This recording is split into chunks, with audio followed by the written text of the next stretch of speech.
안녕하세요. 포인트 성형외과 박남석 원장입니다. 좋아요와 구독이 저에게 큰 힘이 됩니다. 좋아요와 구독을 꾹 눌러주시기 바랍니다. 오늘 보실 전후 사진은요, 젊은 여성의 환자분인데요. 타병원에서 수술을 받고 제가 조기 재수술로 교정을 한 케이스입니다. 환자분이 좀 고생을 하셨습니다. 조기 재수술 후에 교정 수술을 한 번 더 했고요. 어느 정도 이제 눈이 많이 안정화됐습니다. 환자분의 눈의 모습을 보면은요, 수술 전에 이제 다른 병원에 수술하고 왔을 때 너무 라인이 높고요. 일단 졸려 보이는 양상이 보이고요. 아마도 이 부분에 근막 손상이 있지 않을까라는 생각을 하고 수술을 진행을 하겠습니다. 라인을 낮추고 정상적으로 부드럽고 편안한 눈매로 가는 게 목표였습니다.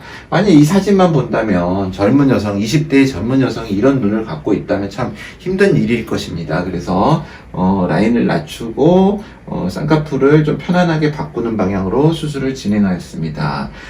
수술 시에 이 부분에 근막, 그러니까 눈을 뜨는 근육이 이 부분에 붙어서 눈을 뜨는 근육에 힘을 전달해주는 구조가 손상이 되어 있음을 볼 수 있었고, 그래서 그 근막을 복원하는 수술을 하고요. 라인을 낮추기 위해서 이 피부 아래 진피를 끌어서 라인이 다시 위로 가는 거를 막아주는, 프로텍트 해주는 진피 피판수를 사용을 하였습니다. 그리고 눈 안쪽에 있는 지방, 안화지방을 이용해서 이 지방으로도 라인이 위로 가는 거를 막는 수술을 하였습니다. 사실 그 지방을 다룬다는 게 쉽지가 않습니다. 그래서 돌발적으로 아무리 여기다가 잘 아래로 라인을 만들게 해도 위로 가는 경우가 있습니다.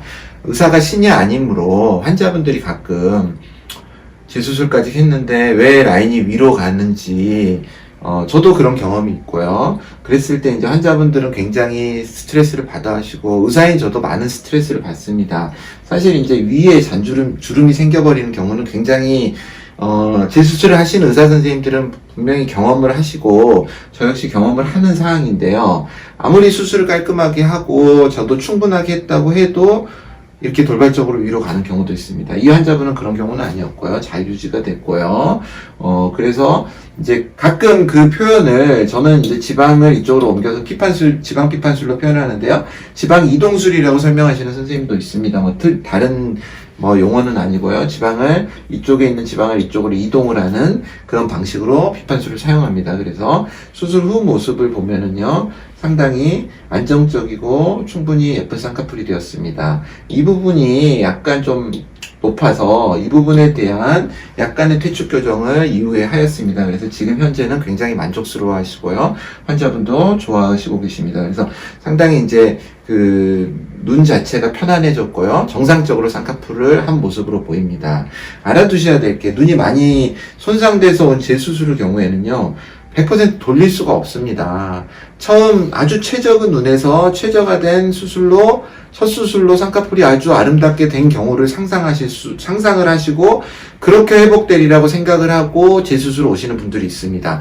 저도 그렇게 회복을 드리고 싶어 하고 그게 목표입니다. 하지만 목표치 항상 못 도달할 때도 있고 도달할 때도 있습니다. 그렇지만 재수술은요, 환자분들이 꼭 알아두셔야 될 게, 눈꺼풀 안에 파손의 정도, 손상의 정도, 그리고 환자분의 눈의 형태라든지 상황에 따라서 거기에 최적을 맞춰주는 것이지, 막 이상적으로 완전히 망가졌던 거를 완벽하게 복원을 할 수 있는 건 아닙니다. 우리가 공장에서 찍어 나오는 기계도, 자동차를 예를 들자면 부품을 다 찍어 나오고 똑같은 규격으로 나오는 기계조차도 사고가 나서 그 기계를, 자동차를 바꾸면은 뭔가 이상합니다. 자동차를 운전하시는 분들은 다 아시겠지만 기계조차도 그러합니다. 근데 하물며 피와 살로 이루어진 사람의 경우에는 의사가 신이 아닌 이상 어느 정도 재수술의 경우에 부족함이 있을 것입니다. 그런 부분을 항상 염두에 두시고 재수술을 받으실 때 고려를 하시는 게 좋겠습니다.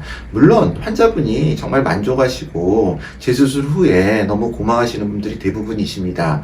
하지만 이런 조그만한 어떤 부족함을 또 너무 가져가시면 안 될 것 같고요. 재수술 자체가 난이도가 높다고 좀 받아들여 주셨으면 감사하겠습니다. 오늘 조기재 수술에 대해서 보여드렸습니다. 충분히 조기재 수술로도 좋은 결과를 얻을 수 있고요. 상당히 시간이 지난 후에 경과를 봐도 경과가 괜찮은 경우가 대부분이었습니다. 감사합니다. 포인트 성형외과 박남석 원장이었습니다. 여러분의 좋아요와 구독이 저에게 큰 힘이 됩니다. 좋아요를 꾹 눌러주세요. 감사합니다.